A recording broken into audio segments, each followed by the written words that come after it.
Hey, welcome to Event Answer. Today I want to show you how to create this circle balloon backdrop wall. So to start off, we're going to need 5 different colors of balloons. In each of those colors, I'm using 3 different balloon sizes.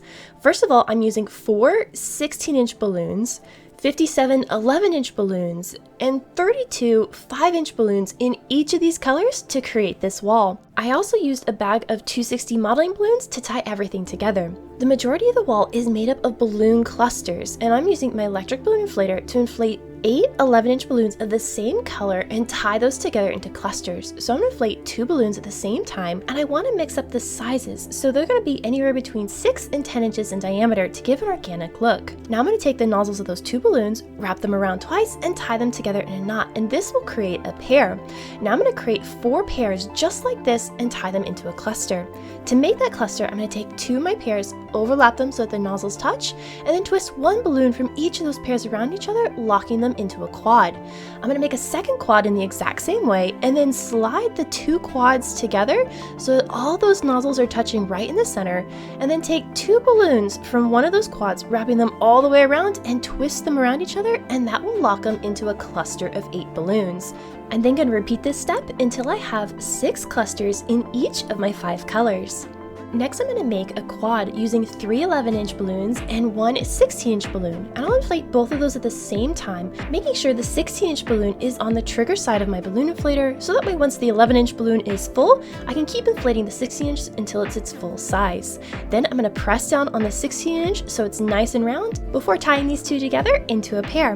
Now I'm going to inflate 2 more 11-inch balloons, tying them into a pair, and then I'll join the 2 together by twisting them around each other, locking them into a quad. I then repeated these steps until I had 3 of these 16-inch quads in each of my 5 colors. Next, I inflated 5 16-inch balloons that I'll tie individually to the wall, and this will give me a lot of flexibility with their placement. To make these really easy to tie into the wall later, I'm going to take an empty 260 balloon and tie the end of that 260 to the nozzle of the 16-inch balloon. By stretching this 260 out, I can wrap it around my wall and easily incorporate this 16-inch balloon.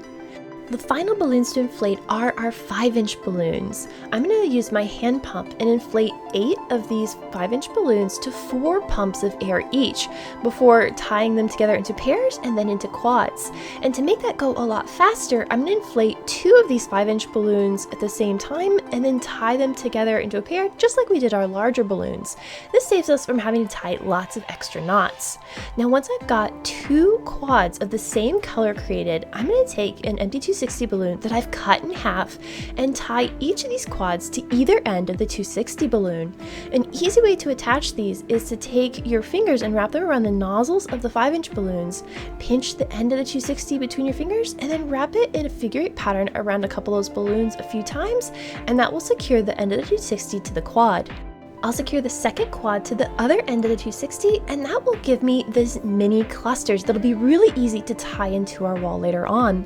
Now I'm going to create 4 of these clusters in each of my 5 colors, and then we can finally move to setting up this gorgeous wall. To achieve the circular shape of this wall, I'm using a circle backdrop stand. Now mine is 7.5 feet wide and tall, and I'll have it linked in the description box below if you'd like to have this stand as well. I'm going to start off on the bottom right hand of my circle arch and take my first 11-inch balloon cluster, spread the balloons apart, and put the pole of the circle arch between 2 balloons, and then twist those 2 balloons around each other, and that will lock the cluster to the stand. Then I'm going to press the balloon cluster down so it's really low near the foot of my stand before adding my next cluster. Now I want to snug this cluster really close to the first one so that there aren't any gaps, and I'll attach it in the exact same way. I'll repeat this step until the entire frame of the circle is completely covered in balloon clusters. As I add balloons, I want to pay special attention to the placement of the colors and the number of balloons I'm putting next to each other. To enhance the organic nature of this backdrop, I'm going to incorporate in my 16-inch balloon quads, so my color sections end up being different sizes. Now when I'm placing these 16-inch balloons on the outer edge of my circle, I want to make sure those 16-inch balloons are either facing the front or the inside of the circle and not the outside, so I don't distort my circular outline of the overall wall. I also made even larger color groupings by putting two clusters of the same color right next to each other. So I had large sections of one color next to a smaller section of another color, and this gives me a nice random look on the outer edge of my circle. Now once I get to the bottom of my frame, I can't get the balloons underneath the frame because it's too close to the ground. So I'm going to use an empty 260 balloon to tie my clusters to the frame.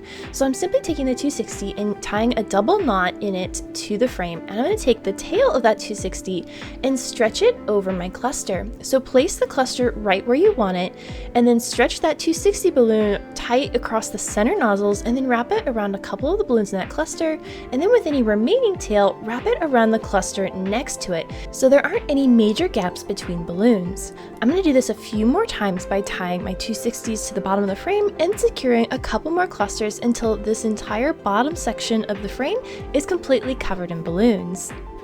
Now that the outline of the circle is complete, we can focus on filling in the center portion.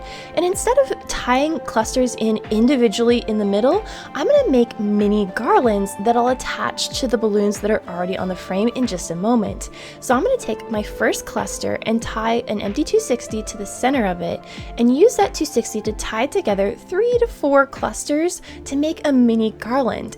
As I'm tying these clusters together, I've already got a place in mind of where I want to put this in the wall, and I'm specifically choosing colors that I want next to each other or don't want right next to each other. So once I've got my balloons tied together, I'm going to place it into the wall and snug it right up against the balloons of that outer circle.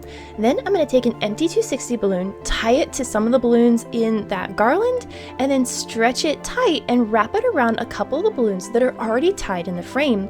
I'm going to do this in 2 or 3 spots to make sure it's nice and secure before making another mini garland and tying it in the exact same way. Now I've cut out a lot of me fiddling around with the balloons, but just know that when you're making any kind of balloon wall that's organic in nature, there is a certain amount of fiddling around with the balloons to get them to sit exactly how you want. So if you tie something in place and you don't love how it looks, rotate the balloons around until you are pleased with how it looks and all the gaps are filled in. Once you've built a couple organic balloon displays, you'll begin to get a natural sense of how balloons should sit in a display to look really nice. So if you're just starting out, don't be too frustrated with yourself if it's not looking exactly how you'd like it. Just give yourself plenty of time to fiddle with the balloons until you are pleased with the overall look. After I've tied in 3 or 4 balloon garlands to the inner side of my circle, there will only be a small gap in the middle that's still left open. So I'm going to fill in that hole with a few individual clusters, making sure I'm tying the 260 to that individual cluster and then wrapping it around a couple of balloons around it, creating a web of 260 balloons to support the center of my wall. Once all the balloon clusters are tied in place, you want to take a step to the side of your wall and look at the profile of your wall and make sure it's upright and not bowing out in the middle. It's easy for the center balloons, as we added them, to kind of sit in front of the balloons at the edges, and if that's the case, just press those center balloons back a little bit so they're flush with the balloons on the frame. Next, we want to cover up any major holes there may be in our wall. So here you can see through my wall, and I'm going to cover that up with a 16-inch balloon that we tied the 260 tails to. So I'm going to decide where it best sits in the wall to cover up that hole. And while I hold the 16-inch balloon in place, I'll stretch the 260 tail out and wrap it around a couple of the balloons around it, so the 16-inch balloon will stay right where I've put it. Now I'm going to cover all of my major holes with 16-inch balloons, and then I'll go back in and fill any remaining holes with the mini clusters that we made out of those 5-inch balloons. To add the mini clusters to the wall, I'm going to stretch the 260 balloon that's between those two little quads around one of the balloons that's already attached to the wall. The important thing here is making sure that 260 balloon is tucked all the way behind the balloon that's in the wall so you can't see it. Then it's just a matter of placing the tiny balloon clusters wherever you like them. So these are great for filling in small holes as well as adding texture and interest to our wall. Because they're a different size, it gives us something visually interesting to look at. To help me make sure I'm placing these tiny balloon clusters evenly across the entire wall, I frequently take several steps back to look at the overall design of the wall, because it's easy to get caught up in the little bitty details when you're right up against it, but the wall's impact is really best viewed from several feet away, so make sure you're frequently taking steps back to look at your overall design and make sure everything is nice and evenly balanced.